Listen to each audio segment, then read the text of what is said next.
We talk about food, we talk about music, with musical dudes. Finger on the pulse, snacky tunes. Woe is me, faithless you and selfish me. I will leave a key for you outside my doorway.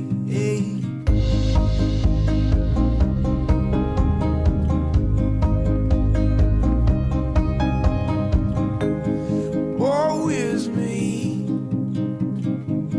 what if by land or two by sea? So won't you leave for me a light outside your doorway? On a ladder from there to here, a climb. All this clatter between my ears I find. Does it matter if I can't clear my mind? There's a right and a wrong time.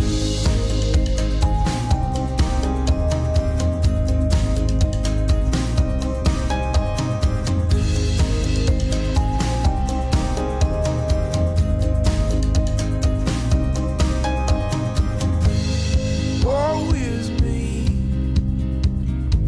sentimental you and faithful me. I will be the one to gaze on you discreetly. Slow your speed, turn yourself around and follow me. 'Cause I will be the one who preys upon you sweetly. On the ladder from there to here, I'll climb. All this clatter between my ears I find. Does it matter if I can't clear my mind? There's a right and a wrong time.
Right, ladies and gentlemen, Andrew Belle, Ladder. He's our musical guest today. You're listening to Snacky Tunes. Andrew, welcome.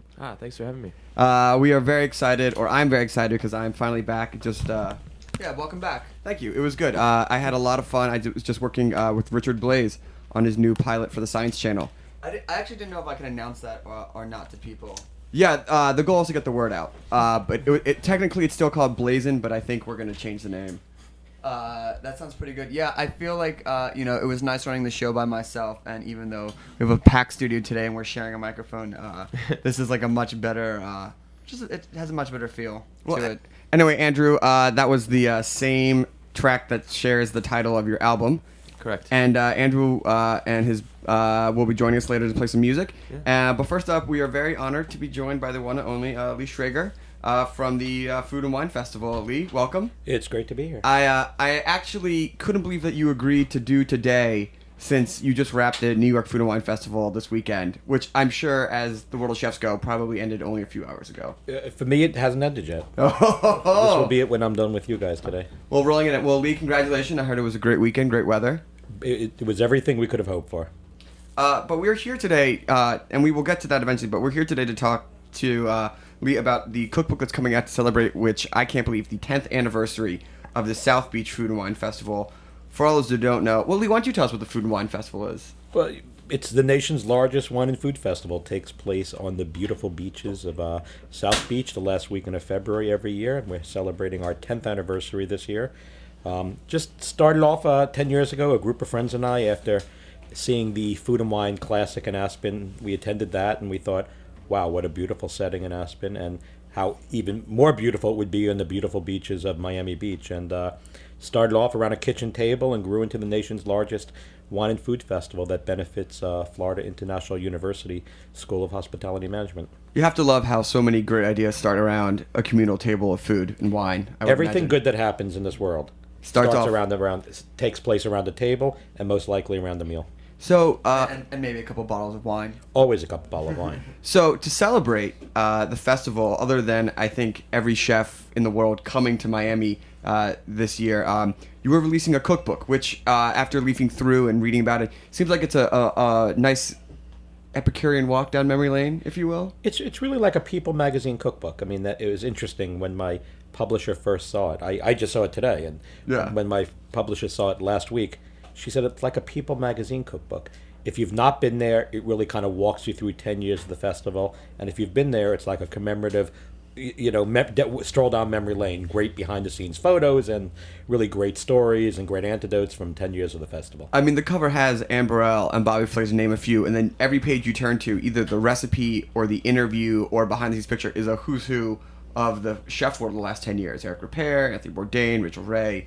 And these are all people who have been a part of the festival and have helped, raise money for your cause. Well, this festival is unique because not only do we have the great chefs like Ferran Adria and Jean-Georges and Daniel Boulou and Thomas Keller and Gray Coons and John Besh, but we also have that pop culture. So, I don't know any place else in the world where Ferran Adria can be on one stage and Paula Deen be on another stage, where Thomas Keller could be on one stage and Rachel Ray be on the next stage. I mean, it's really great because, I feel like some of these events, they kind of, at least we've seen just coming from the Brooklyn side, about these people take themselves so seriously, and it has to be like this very serious thing, and you can only do one thing your way. And what I loved about the event, when we went down last year, is that you're right, we could get the highest of the high end, or like my favorite TV star, and it's not weird, and like you could even just jump from one event to another and really get it. How have you found that people have reacted to that over the years? Have you gotten any resistance, or have people been excited to see them sharing a stage?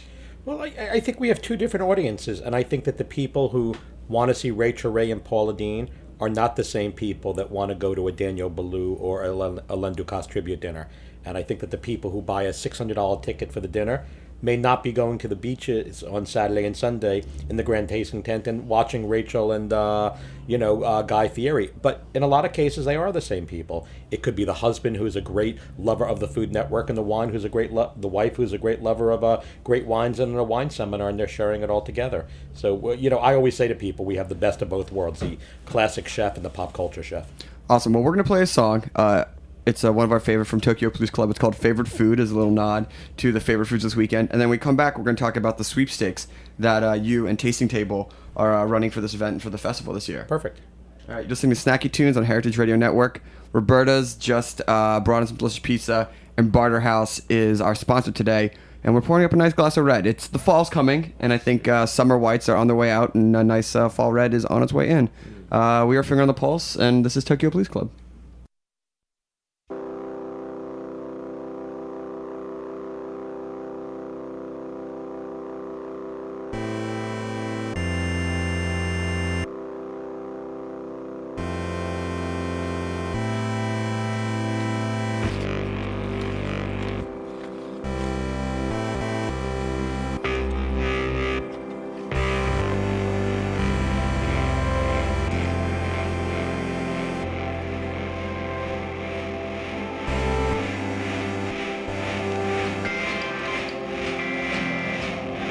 With a heart attack on your plate, Looking back on your days, how you spent them all in a blur.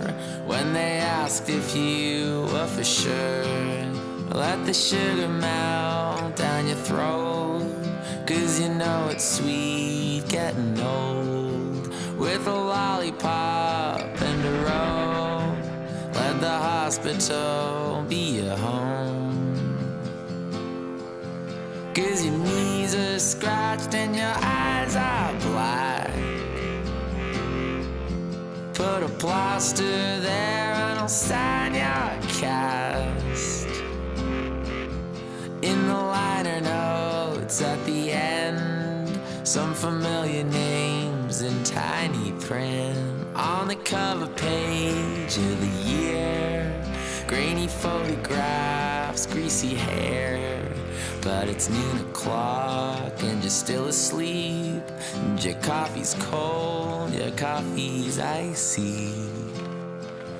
'Cause your knees are scratched and your eyes are black. Put a plaster there and I'll sign your cast.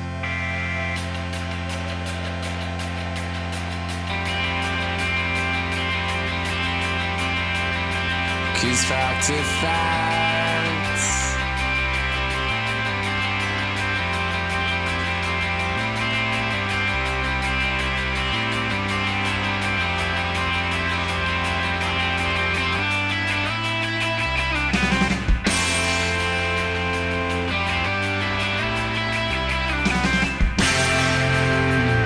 Classic Hollywood as a kid, with the volume up all the way. Now you do the same and you're right. Things are better in black and white. But there's another girl and another day, and your favorite food still tastes the same. 'Cause your knees are scratched and your eyes are black.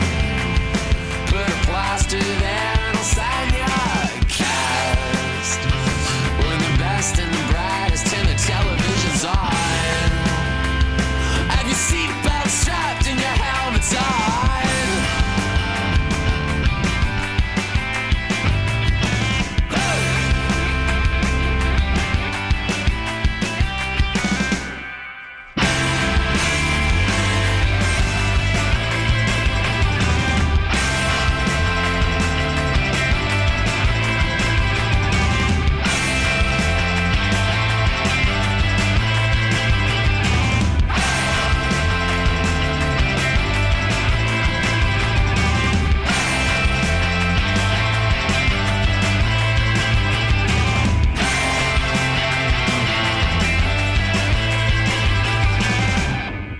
All right.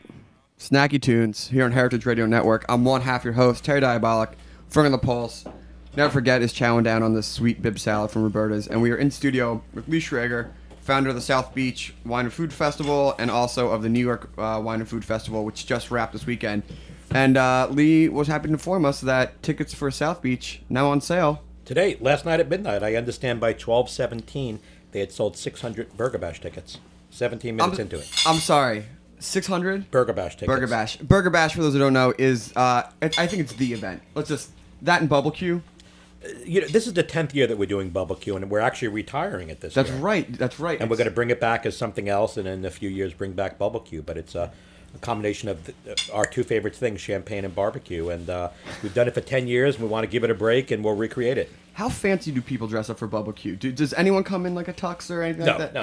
Okay. We don't do anything black tie. I know that you guys don't do Yeah. black tie, but I thought some people might, champagne barbecue. No.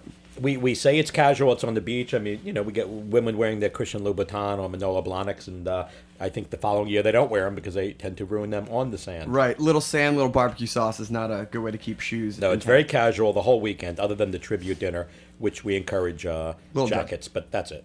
So, the cookbook, the South Beach Wine and Food Festival cookbook, as we discussed, is sort of a walk down memory lane for the 10th year, and it's also being a fundraiser for you for the Florida International School of Hospitality and Tourism. But more importantly, there's a contest around it. Or there is a great contest. There's a great contest around it. And I don't mean more importantly, but, it's the book is great, the festival is great. but there's even more great stuff. And you guys are hooking up with Tasting Table. Tasting Table and I have partnered on an amazing sweepstake. You can go online.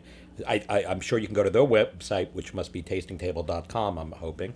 Or you can go to the cookbook's website, which is www.sobifestcookbook.com, and you can enter a sweepstake, and there are like 10 prizes.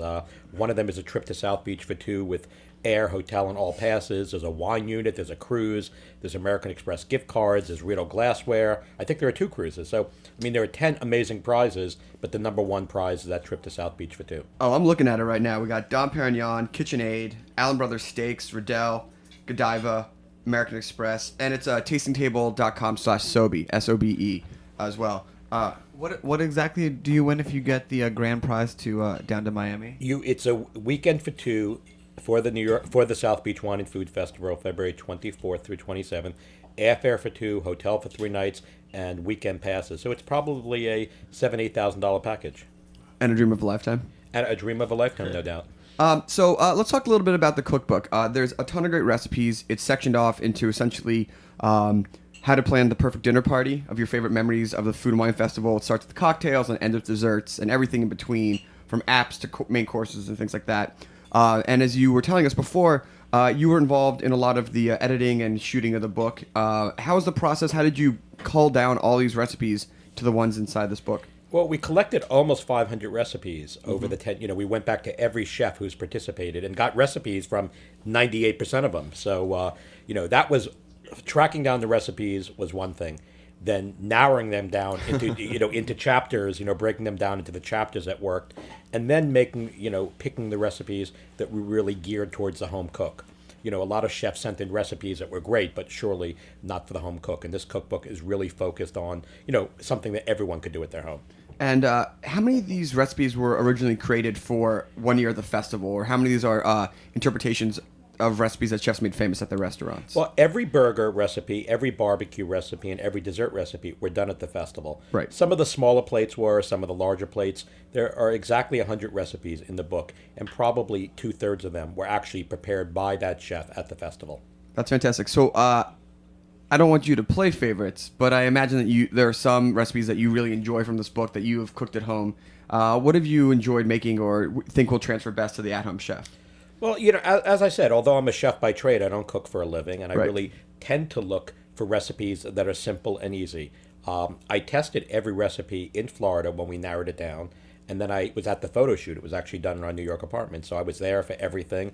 And this summer, out east, we did every recipe again. So I kind of twittered to friends to come on over. So we tested every single recipe, from Ferran Adria's carrot soup to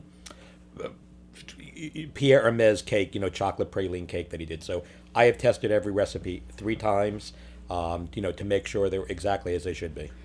And like we said, you can't pick favorites, but what's a highly recommended one? I must tell you that I love Mario Batali's orecchiette with broccoli rabe and sausage, because that's a favorite of mine. Tyler Florence has a pulled pork that's delicious. That's one of my favorites. Howie Kleinberg, who was a former Top Chef, has a shrimp and grits recipe that I love. There are some great drink recipes. I must tell you that I think there's only one book in me, so every recipe in here is something that I wanted or liked.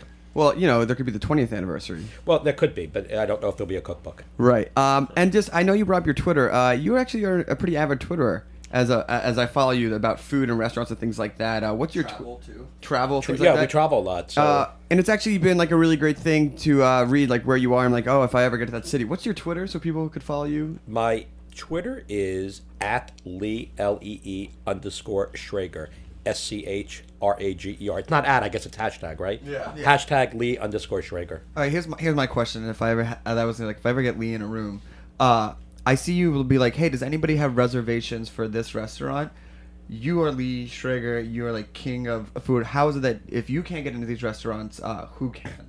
Listen, this morning I got up. We're up here all week, and I don't have a dinner reservation. So at 6:30 in the morning, I was emailing. Where did I email? Danielle Ballou. We want to go in there. We haven't been. Del Posta. We've not been since they got the great new review. 4 and stars.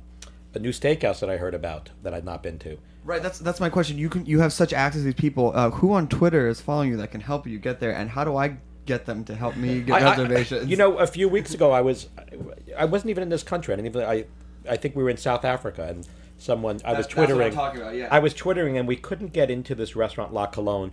It's not that we couldn't get in. I didn't even know where to start, and I'm sure if I went on the website, I would have gotten the name and number and called, and maybe weaseled my way in. But I actually said, "Hey, does anyone know the chef here?"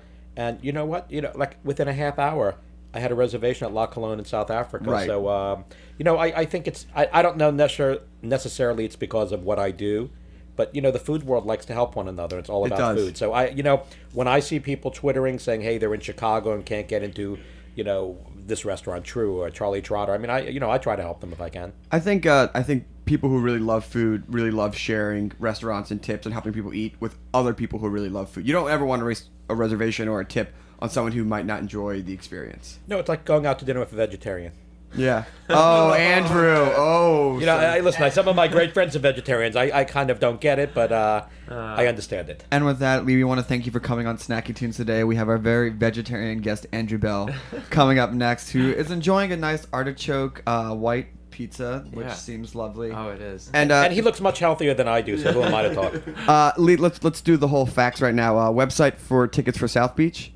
www.sobefest.com. And as he already said, tickets are already at 600 sold for the Burger Bash, so I would get on It may there. be sold out already. It might be sold out. Yeah. And tastingtable.com/Sobe for the book, and also SOBE Cookbook.com for more information. Lee, always a pleasure. Thank you, Congratulations guys. on My a great pleasure. weekend. Go to bed. and you guys have to come out and try this pizza at Roberta's. It's exceptionally good. Oh, yeah, that's right. Roberta's Pizza, Lee Schrager approved. Anyway, thank you so much, Lee. Thank you, guys. Congratulations again to everything. We look forward to seeing you in Miami in February. We got a few songs coming up, and then we have Andrew Belle performing live at Heritage Radio Network. Thank you to Barter House and our engineer and producers, and here we go. Yeah.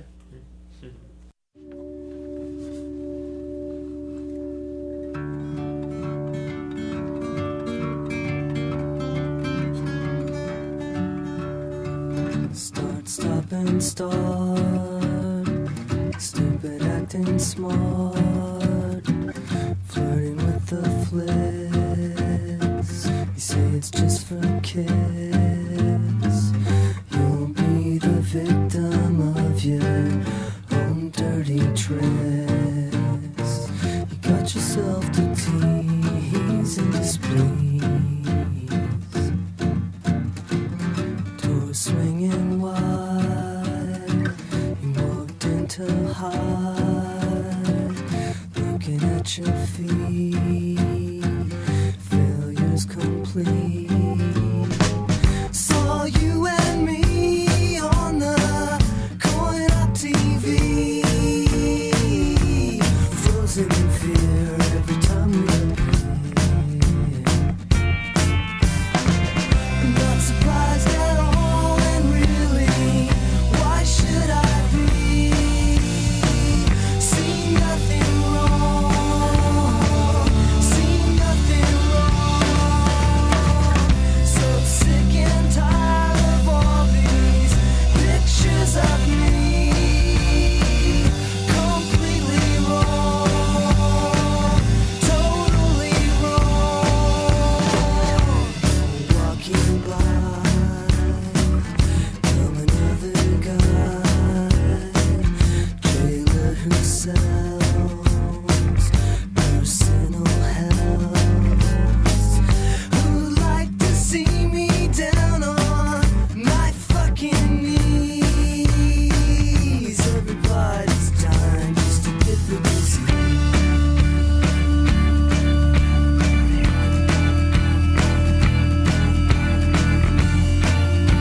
first day of my life.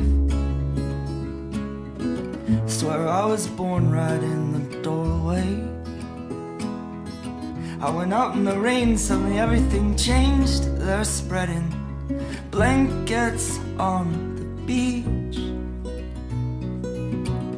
Yours is the first face that I saw. I think I was blind before I met you.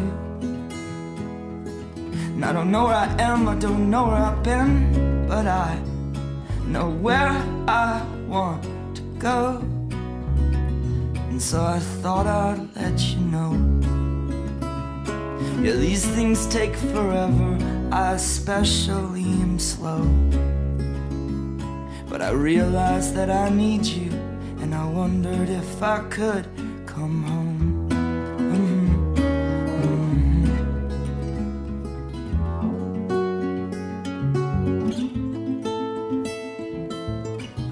Remember the time you drove all night just to meet me in the morning? And I thought it was strange, you said everything changed. You felt as if you just woke up. And you said, this is the first day of my life. I'm glad I didn't die before I met you. But now I don't care, I could go anywhere with you, and I'd probably be happy. So if you wanna be with me,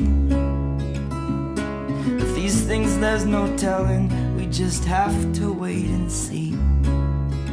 But I'd rather be working for a paycheck than waiting to win the lottery. Besides, maybe this time it's different.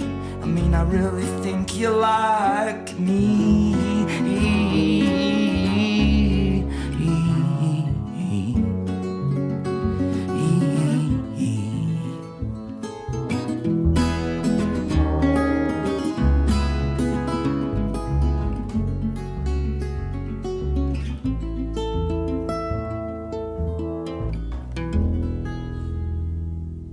All right, Bright Eyes, first day of my life. Great record. Great record, which we played in honor of your live cover of it. That we will hopefully, I think you play it later. Yeah, do you remember? I'll try. I haven't played it in a number of years, and at least one, and I don't know if I remember the lyrics, but I will ask. Andrew Belle and his guitar buddy in arms, Sam, are in the studio today talking about. We're going to talk about Andrew's new album, The Ladder. But as a singer-songwriter yourself, how does a cover get picked? You know, especially from another singer-songwriter, you could go the other way where you take like a huge piece and bring it down to, like a singer-songwriter level. But you took a singer-songwriter song and made it your own. Sure. How much do you cover? How much do you leave up to the artist? Well, actually, when I chose that cover, I was just kind of starting off in music, living in Chicago, and to make a living, I was playing a lot of restaurants and bars, and so they would hire me to come in and play for like 3-4 hours at a time. Right. And so I only had like one EP, so all I could do was play like 5 or 6 of my own songs, and then I'd have to play a bunch of covers. And that was very much like the beginning for me too, as far as discovering my voice and discovering my sound, and so that's what I was doing. I was playing artists, just music that had touched me personally and stuff that I wanted to just be sharing and doing my own rendition of, and that's kind of how I picked it, and that's how I ultimately discovered my fit in this music world. And it's amazing. From those days of 5 or 6 song EP, you've gone to #1 on iTunes. You've done you've played over 150 shows this year alone. Yeah. I don't even know if there's that many days or how that works number wise. And you found incredible success. And I mean, we're young guys. You look pretty young too. I'm 26. Oh, well, we're old guys, and you're younger than us. But how I always love the story of the path. What year was the first EP, and how is it grown from there? Well, I graduated college in 2006 with a business degree, and decided to scrap that and just pursue music. I guess I'm not scrapping that. I guess we are kind of running our own business, so I'm applying some of those principles. But moved home to Chicago, wrote some songs while I was working at a restaurant and recorded an EP called All Those Pretty Lights EP and released that just 2 years ago in 2008. And that kind of got the ball rolling for me. I just randomly got a placement of one of my songs on television. And What show? You can say what show. You can say. if I want to. No, Okay. come on, don't. Say Hey, what show. we'll be honest. We just submitted our songs and we're getting placed on the new season of The Real World Las Vegas. There you go. So you were on. Okay, I was on the remake of 90210 Great. on the CW Awesome. network. Nothing. Yeah. Hey, man. Did you get that 8x10 autograph Luke Perry that they promised everyone? No, they haven't delivered on that. All right, yet. they might be backed up. That's great. All right, so you got your song placed. Yeah, I got a placement, and that just really opened some doors. But all of a sudden, people started taking notice of me. So at that point, I was like, all right, so things are going well. I'm going to continue writing, and I'm going to continue moving forward. So I started writing for my record, The Ladder. And just, I ended up going down to Nashville to meet a buddy. And he was like, oh, some of these new songs you got are great. We should go demo them at my friend's house. And so we did. And that was a great experience. So I decided to make my full record in the basement of this house with this really young kid named Thomas Dove. And so I moved down to Nashville to make this record. And I did so, and then released it, and then all of a sudden, we had all this traction, and iTunes, gave us a bunch of promotion, and then the TV stuff blew up, and then, it kind of brings us to today. When you realized that you had reached like a legitimate level of success and it wasn't going to go away when you went to bed that night, what did you eat that day? What did I eat? Oh my god! What was the celebration meal? Well, I can say one of the moments in which I had that feeling was when I first had a TV placement with one of my songs. That was where I felt like a real legit artist at that point. I was like, okay, I kind of had that affirmation of people are liking what I'm doing. And to celebrate, we had, we had like a pork chop, pan-seared and served, and then we had an apple chutney, and some red mashed potatoes. Well, that sounds delicious. It was fantastic. And to not confuse our listeners, yes, this is the same guy that was a vegetarian, but he made clear that this is just a trial that will be ending at Thanksgiving. Yeah. As a refocusing. But, Is there one dish at Thanksgiving that is not going to let you keep this vegetarianism push through the holiday weekend? Oh, absolutely. Well, yeah, like I said, Thanksgiving is kind of my finish line. This whole thing has kind of been an effort to implement some discipline back into my life. So I'm like, all right, I'm going to start with food. I'm going to cut out meat and just see, kind of as a health experiment, see how I feel at the end of a 3-month period. But I definitely do, last year in Nashville, we do a big Nashville Thanksgiving with all my roommates and friends. And last year I prepared a giant 23-pound turkey. So this year, again, I will do that, and I will cover it in a lot of garlic, herb butter, and serve it for all my friends. And I will definitely, that'll be my finish line as far as my vegetarian efforts. fantastic. It's good to have goals. Anyway, So why don't we have you guys play a song right now? Okay. What song are you going to play? This song is called Static Waves, and it's kind of like the single off of our record right now. Okay. You're listening to Andrew Belle and Sam on side guitar. I don't even think that's the right way that you would say it, but that's how I'm going to say it today. side guitar. Well, yeah. he's sitting to the side of him. It's sitting to one. To the side. Oh, sorry. On the right side guitar. To clarify, listening to Snacky Tunes live from Heritage Radio Network. If you like this banter, please make sure to check out our past podcasts through iTunes. Andrew Belle. All right.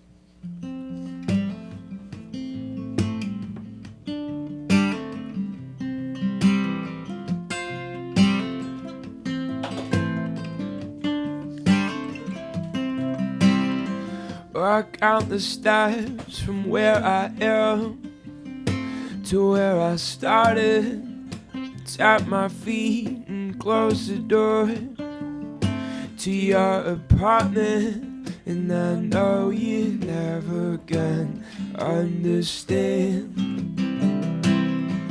It's too late for you to stop and think, too late to mention why make a move and spill my drink.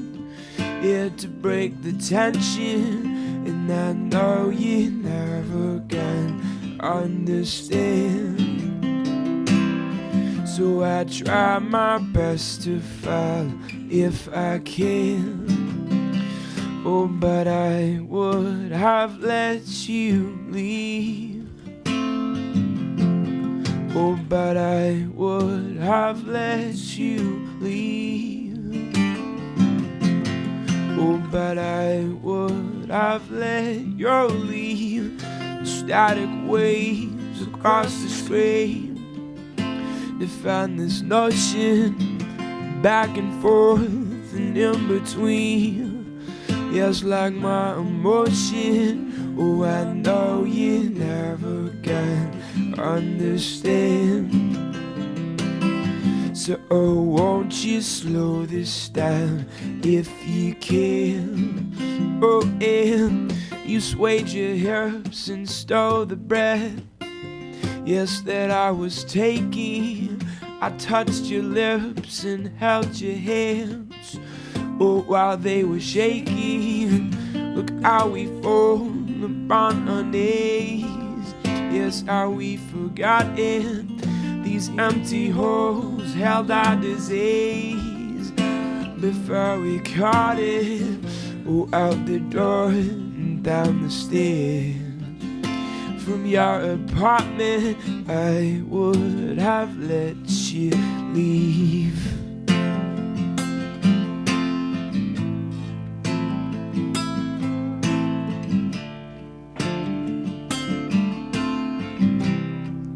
Oh, let you lay.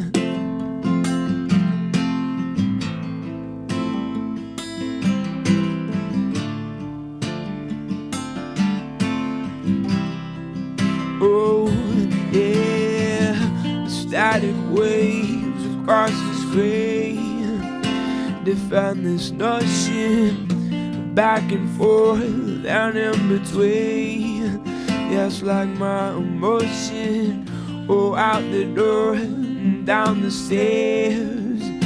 From your apartment, I count the steps from where I am, yes, to where I started. And I would have let you, I would have let you, I would have let you leave.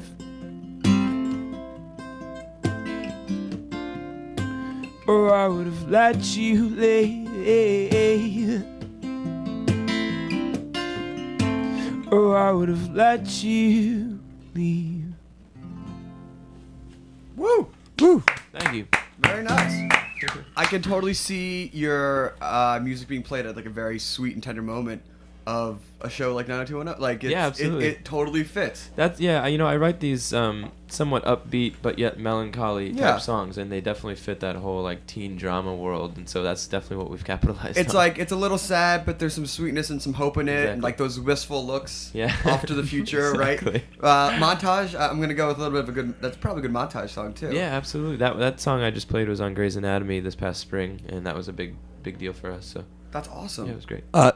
You also got, I forgot to mention, when we opened up the show, the ladder, you won a John Lennon Award? Yeah, every year they do this John Lennon songwriting competition. Yeah. They have that big bus, right, that goes around exactly, America? Yeah, I've seen it. And yeah, we submitted. I grew up always seeing and getting emails from them and being like, oh yeah, I'd be, what are the odds of me ever winning that thing? And then we just randomly submitted one of my songs, and all of a sudden they're like, congratulations, you're in the semifinals, and we just kept advancing, and we won the overall pop category, pop song of the year. So, what does that moment feel like?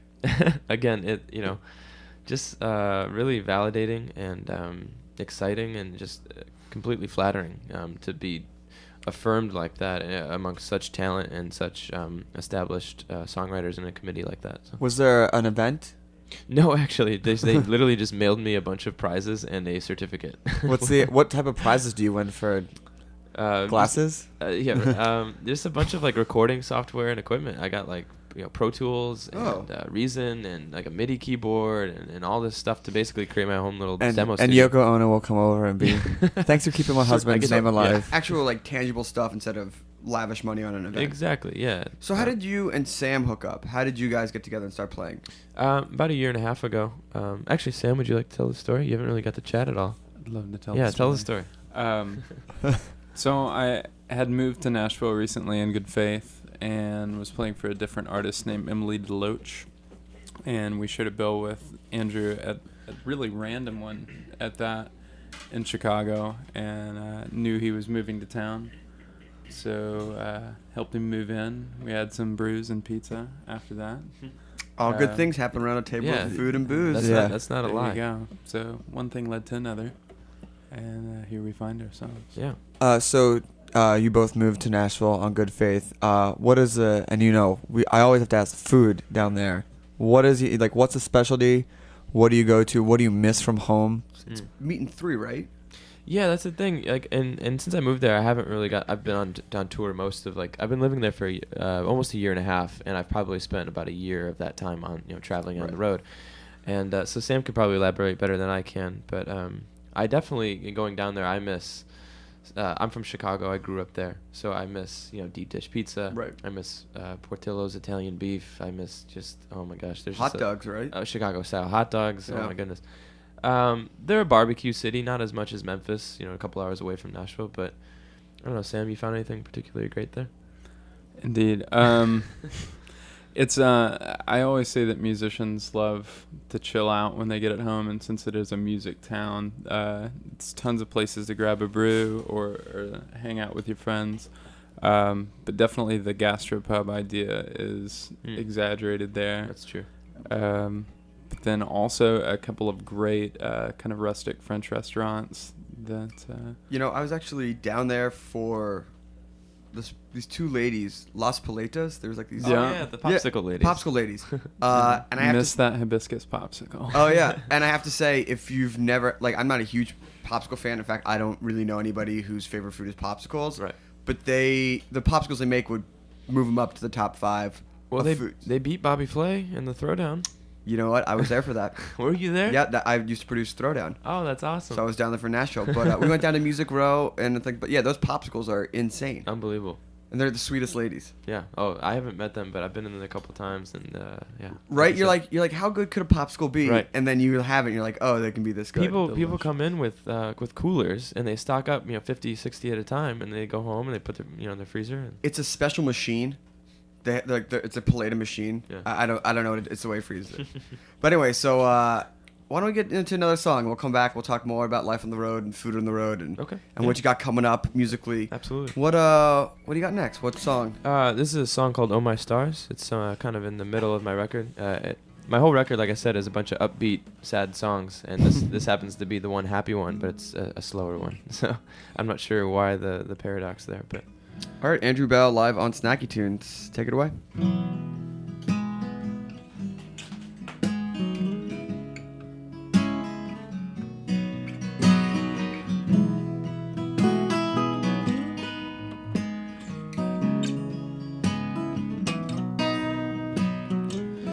Have a seat upon this branch of mine.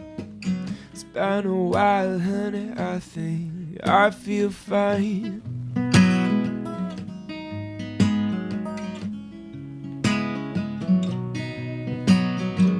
I see the question mark atop your spine.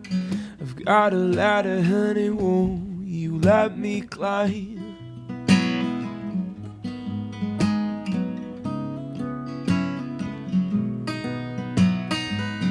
Tell me all about your foreign wars, all about the photographs that line your drawers.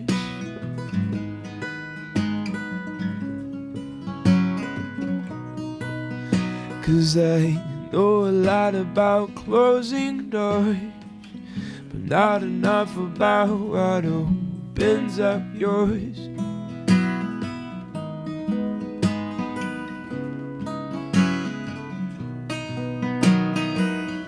Oh my, oh my stars, everything you see is ours. Or it could be, if you would try. I wish you would, I wish you might. Oh, if everything you said to me has been true. Oh, then all my stars are leading me to you. Oh, oh, oh.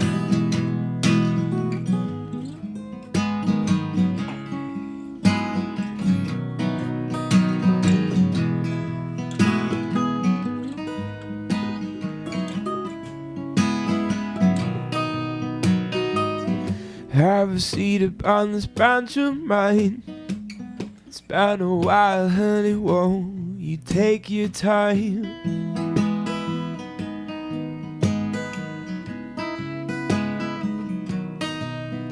Cause I see the question mark atop your spine. I've got a ladder, honey, won't you let me climb?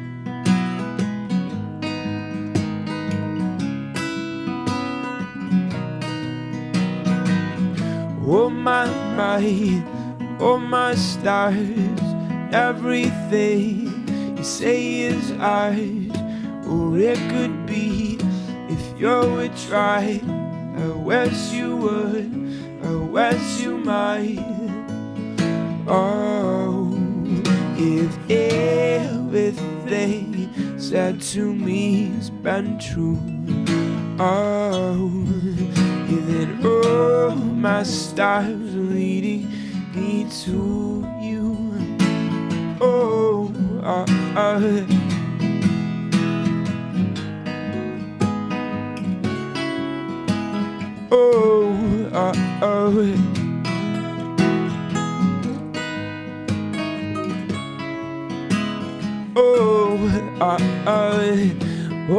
my, oh my stars. Oh my, oh my stars. Oh my, oh my stars. Oh my, oh my stars. Oh. All right. Woo! Thank you. I wish we had more people in here to clap. We used to have an effects button, but we just kept hitting the breaking glass sound. I And like that would be inappropriate. Yeah. So after saying you spent about a year of the last year and a half on the road living in Nashville, what's road of the life like? What do you like to eat? Where do you like to go? A lot of times we deal with bands. Let me rephrase it actually. Really? Because it Did you sounds not like know? It's doing pretty good. No, I know, but I want to because I feel like we always have the question, but since it seems It's like a good question. it That's is. why we It's a always ask great it. question. All right. It's a great question. Let's However, rephrase this. it seems that the path that you've taken has been a little bit faster than your average. Like sleep in a van for 5 years, get some success. You had the EP, and then you went down to Nashville. and You stayed there with the record, and the record gained a lot of traction. So, how has life been on the road in like a very short amount of time? Have you seen like have you like gone through those type of hardships? Have you seen that it's been a little bit easier? Yeah. How do you feel it's different than like your traditional grinded out type of music career? Well, I mean, we're definitely paying our dues. As much success as we've had, we still just like anybody else. A lot of people know us via television, but then you get out on the road and you still got to earn it like everybody else. So, for that reason, we've definitely, it's still a grind a little bit, but we've been so blessed and for many reasons, we've been able to almost, jump a few steps ahead to the point where we did a full band tour this summer. And we went out and all of a sudden West Coast, we were drawing people, like a good amount of people to shows. And gosh, that was just so exciting and flattering. And so for that reason, I kind of feel grateful. Like we got to kind of avoid those first few years of just traveling and playing for nobody and sleeping in your car. And yeah, it builds character. And I think it's good to see paying dues, but going through 3 years of total crap shows and starving and then doubting your dream. Right. I don't know how much it adds, and all experiences add to hopefully an eventual success. But if you can have something today with television, web, getting recognized by the John Lennon Foundation, and it helps you get to your dream faster, I think it benefits everybody. Because if people like your music and they can get in front of you as a fan quicker than in years past, then more power to you. Yeah, absolutely. And it's kind of goes hand in hand with the way everything's kind of evolving with technology and the marriage of technology and music and the digital age and all that stuff. It's like, we're seeing now that things can be done a lot more efficiently and quickly and in more of a timely manner than they used to be able to. You used to have to get out and you used to have to just play. That's the only way to do it because you weren't getting radio and what was there besides that? But now all of a sudden the internet and now television placements is kind of becoming like the new radio, and that's where kids go to find music. And I think efficient is a great word. Yeah. I mean, I think there was a lot of years lost to just inefficiency and just smaller outlets. There's still a lot of inefficiency and not focusing on the right thing, or focusing on everything. Blog is great, TV is amazing, but also it all still feels like kind of comes back to like putting out a quality record, building a good team, getting the right dates. Yeah. So now that you've traveled and you've reached not the dregs, where it's not $5 a day for a Wonder Bread and mayonnaise and cold cuts. What have you been eating on the road? What cities do you look forward to, or do you get to go to cities and crash with people and cook meals, or do you get taken out?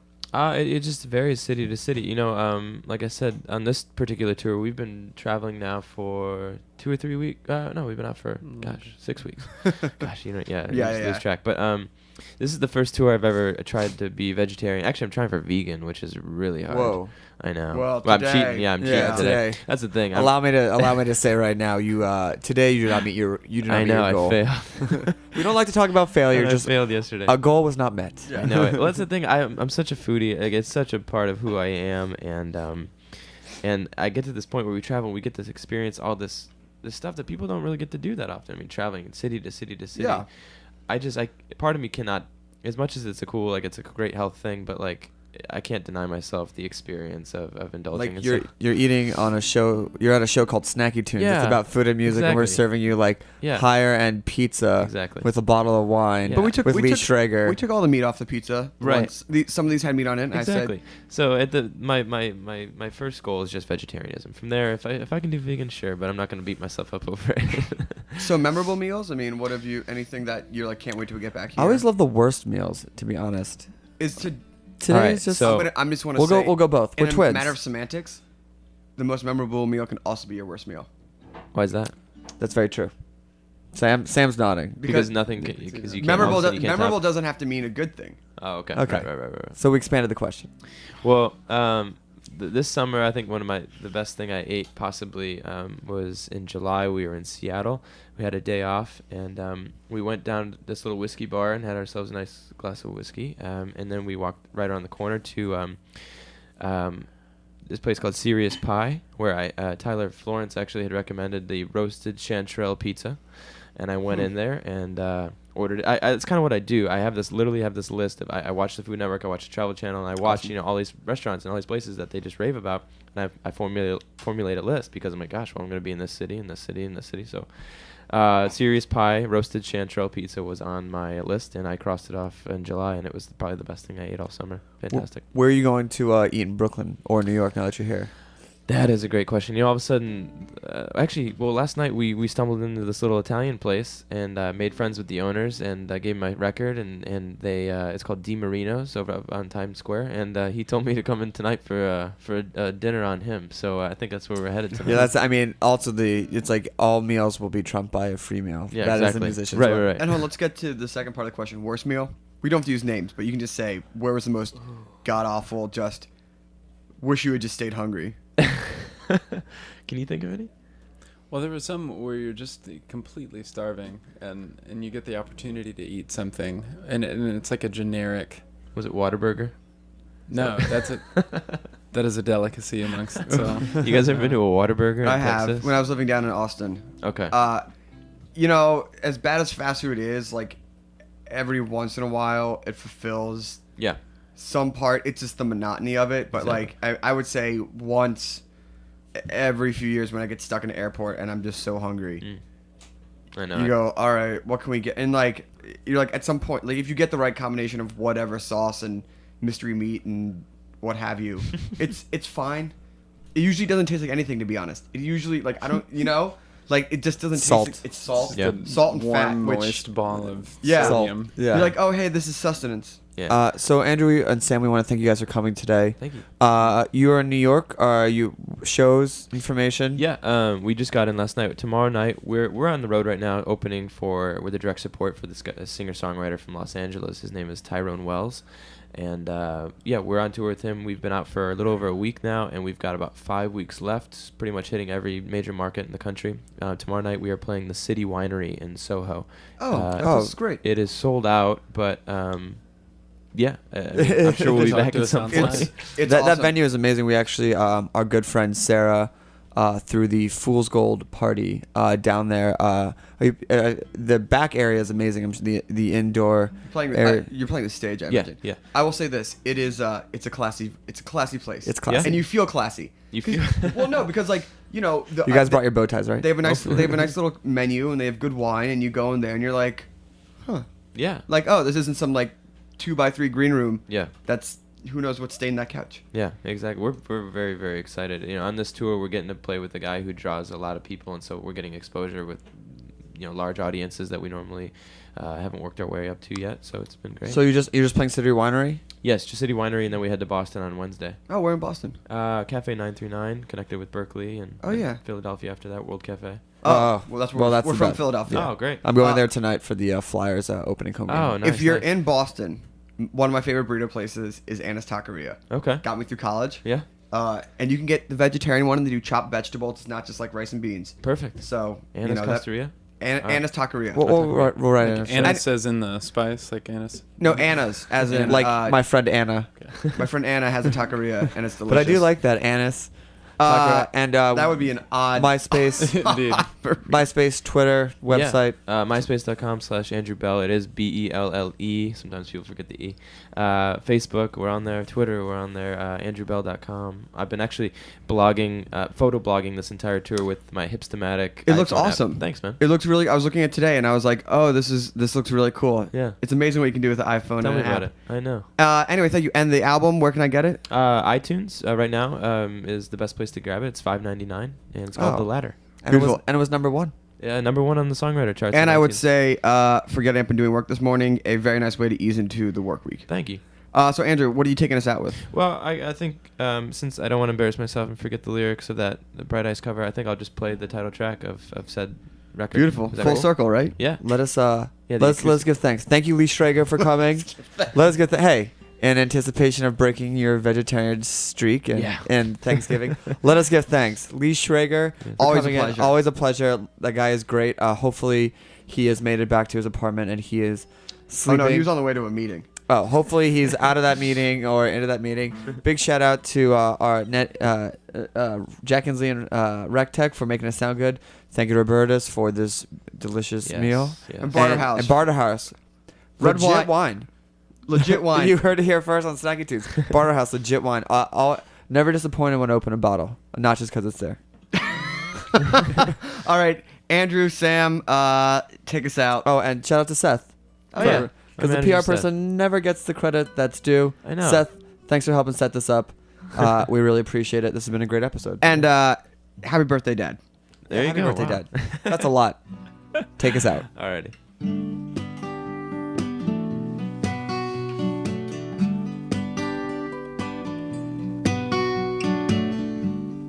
Woe is me, faithless you and selfish me. I will leave a key for you outside my doorway.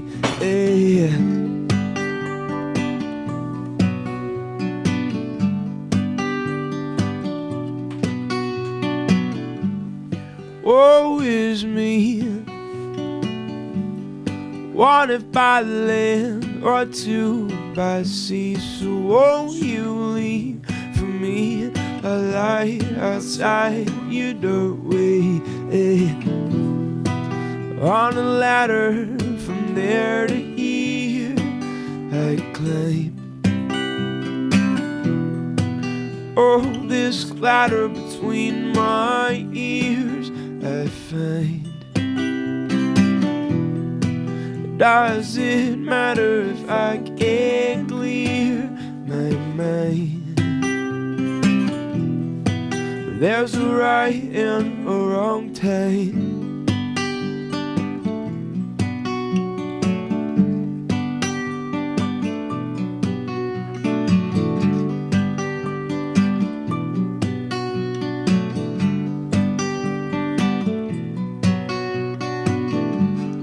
Woe is me, sentimental you and faithful me. I will be the one to gaze on you discreetly. slow your speed. Turn yourself around and follow me, 'cause I will be the one who preys upon you sweetly. On a ladder from there to here I climb. Oh, this clatter between my ears I find. Does it matter if I can't clear my mind? There's a right and a wrong time.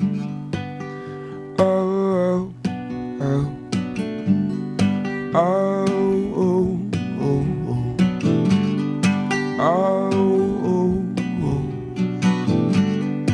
oh, oh.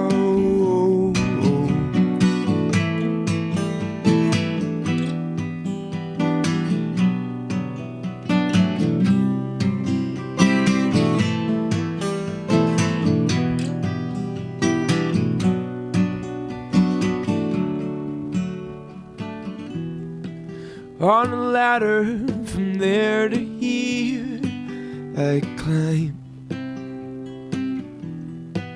Oh, this clatter between my ears I find.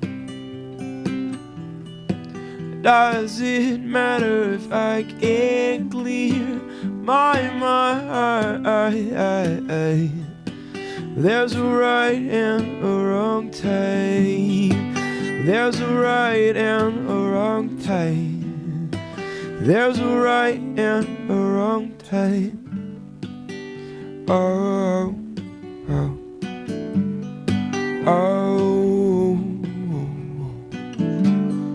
oh, oh.